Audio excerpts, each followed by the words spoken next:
ये L3 L4 का pen भी लोगों को बहुत ज़्यादा कष्ट दे रहा है, ये प्रॉब्लम क्या है? जी, जो हमारी जो बैकबोन होती है ना, वो उनमें बहुत सारी हड्डियाँ होती हैं, एक के ऊपर एक हड्डियाँ रखी रहती हैं। जो गर्दन की बोन्स होती हैं उनको सर्वाइकल बोलते हैं, बीच में डॉर्सल आ जाती हैं। जो लोअर बैक होती है उसको लंबर बोलते हैं। तो लंबर में 5 बोन्स होती हैं, 1 to लेके 5, उनको 1 L2 L3 L4 L5 का नाम दिया गया है। उसके बाद फिर सैक्रम और टेल बोन आ जाती है, कॉक्सिक्स इसको बोलते हैं।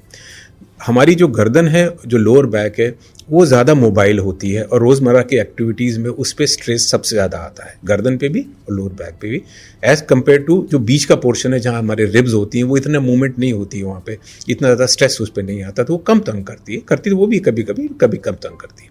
तो नेक और लोअर बैक पे सबसे ज़्यादा अफेक्टेड आता है। और लोअर बैक तो और भी ज़्यादा होती है, क्योंकि हर काम में अगर आपने कुछ भी काम कर रहे हैं, झुक रहे हैं, नीचे से कुछ उठा रहे हैं, सीधा वहीं जोर पड़ेगा। तो आप टर्न कर रहे हैं तो वहाँ जोर पड़ेगा, कुछ झटका आएगा तो पहले वहाँ जोर पड़ेगा, बैठे हैं तो वहाँ जोर आएगा। तो वो उनका नाम L1 to L3 L5 तक दिया गया है। और हर 2 बोन्स के बीच में एक कुशन होता है, इसको डिस्क बोलते हैं, वो उसी की डिस्क इसको कहा जाता है। क्या होता है, वक्त के हिसाब से बदलाव आने लगते हैं। जो disc is like a cushion, समझिए उसका कवर कमज़ोर हो गया, फट गया, उसमें से मटीरियल रुई बाहर आ गई। जब बाहर आएगी तो आसपास नर्व्स हैं तो उनको इरिटेट करेगी, उन पर प्रेशर डालेगी। कमर से जो नर्व्स हैं वो सारी इकट्ठी बंडल बना लेती हैं, बंडल बना के वो लेग्स में जाती हैं। उस बंडल का नाम है शाटिक। तो जितनी मेन जो नर्व आती है बैक से, उसको हम शाटिक बोलते हैं। तो कोई भी नर्व इरिटेट होगी लोअर बैक में, L1 2 के लेवल पे, L2 3 4 के लेवल पे, कोई भी, तो वो नर्व के शाटिक के साथ टांग में चली जाएगी, तो उसको शाटिका कह दिया जाता है। शाटिका कहते हैं। तो ये प्रॉब्लम बेसिकली होती है। कॉमनेस्ट ये डिस्क प्रॉब्लम हुआ करती है।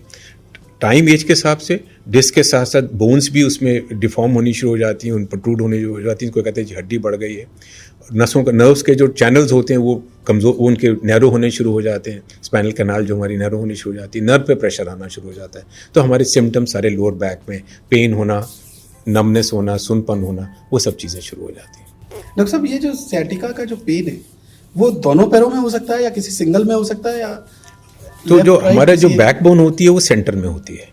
उसमें से उसके अंदर मेन बॉडी की नर्व्स आती है, स्पाइनल कॉर्ड जिसे कहते हैं, जो ब्रेन से शुरू होकर नीचे तक आती है, मेन स्पाइनल पावर केबल जो हमारा होता है, उसमें से हर लेवल पे नर्व्स दोनों तरफ निकलती हैं।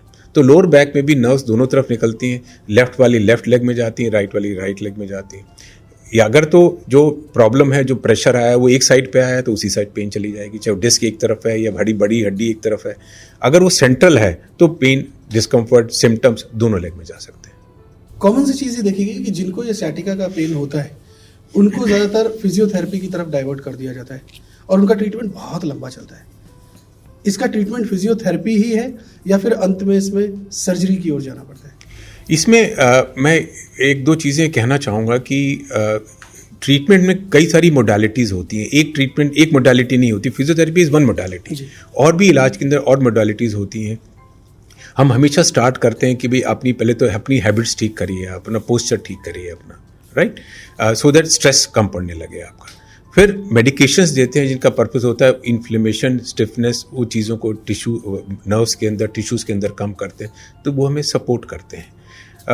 ऑफ कोर्स बेसिक टेस्ट वगैरह कराए जाते हैं, इसमें एक्सरे हो सकते हैं, CT स्कैन्स हो सकते हैं, MRI हो सकते हैं, as per the need of the patient. Proper diagnosis बना के then we go for physiotherapy. अगर हमें ज़रूरत लगता है कि फिजियोथेरेपी हमें हेल्प कर सकेगी, फिजियोथेरेपी हेल्प कर सकती है, तो किस तरह से हेल्प करती है? वो उस डिफेक्ट को नया नहीं कर सकती। अगर मान लो डिस्क खिसक गई है तो उसको वापस नहीं लेके जाएगी, हड्डी बढ़ गई तो उसको वापस नहीं लेके जाएगी। तो वो क्या कर सकती है? जो मांसपेशी हैं, मसल्स हैं, उनको स्ट्रेंथन करती है ताकि वो जगह पे जोर कम पड़े। इन्फ्लेमेशन, स्टिफनेस को कम करती है ताकि नर्व्स के ऊपर प्रेशर कम हो जाए आपके, एंड आपके सिम्टम्स रिलीव होने शुरू हो जाते हैं। 70 to 80%, ज़्यादातर केसेस में 70 to 80% पेशेंट्स में हम लोग proper posture, medication, physiotherapy, long term exercises, lifestyle adjustment, body weight को मेंटेन करना, पोस्चर को मेंटेन करना, रेगुलर एक्सरसाइजेज करना, हम कंट्रोल कर पाते हैं। 10 to 20% लोग होते हैं जिनमें नहीं हो पाता है और काफ़ी ज़्यादा प्रॉब्लम बढ़ जाती है, देन सर्जिकल मेथड्स आते हैं जिसमें हम जाके जो प्रेशर नर्व्स पे पड़ रहा है उनको हटा देते हैं, जो उनका रास्ता तंग हो गया उसको खोल देते हैं। Again successful surgery, but surgery होती है, ओनली 10 to 20% उसमें होती है। आजकल क्या मेन प्रॉब्लम क्या आने लगी, जो आपका एक और आपने बीच में कहा कि भी बहुत दिन इलाज चलता है, उसका मेन रीज़न होता है कि आजकल लोग सेल्फ मेडिकेशन में पड़ जाते हैं और वो घर परिवार में किसी ने कोई एक दवाई ली है, वो अपने आप केमिस्ट से लेके अपना खाना शुरू कर देते हैं। उन्होंने सुना होता है जी फिजियोथेरेपी एक काम है, आप तो अपने फिजियोथेरेपिस्ट पे चले जाएंगे, without proper diagnosis, without proper assessment वो चले जाएंगे, फिर फिजियोथेरेपी शुरू करा लेंगे, उसमें कुछ रिलीफ हुआ कुछ नहीं हुआ, वो इस उम्मीद में कि होता रहेगा, वो कंटिन्यू चलती रहती है। मैं हमेशा हम लोग ये सजेस्ट करते हैं कि भी पहले आप बीमारी को कंसर्न डॉक्टर को दिखा के उसको असेस करा के उसका प्रॉपर डायग्नोसिस बनाइएगा, then go for these thing. And physiotherapy and all महीनों नहीं दी जाती, is for few session, few days, मतलब वीक और 2 वीक और 3 वीक, एंड देन आप आदमी अगर उसने हेल्प करना है तो उतने में कर लेता है।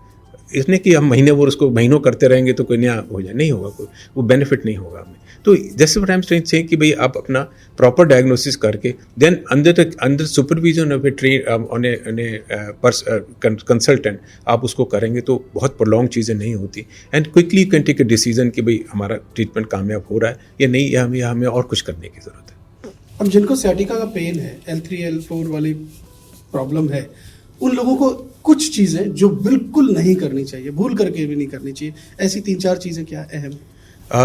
L3-4 तो आप एक लेवल ले रहे हैं। ज़्यादा कॉमन जो प्रॉब्लम्स आती हैं L5-S1 की आती हैं, L4 L5 की आती हैं, वो ज़्यादा कॉमनली आती हैं। एक तो मैं ऐड करना चाहूँगा, वैसे L3-4 में भी हो सकता है।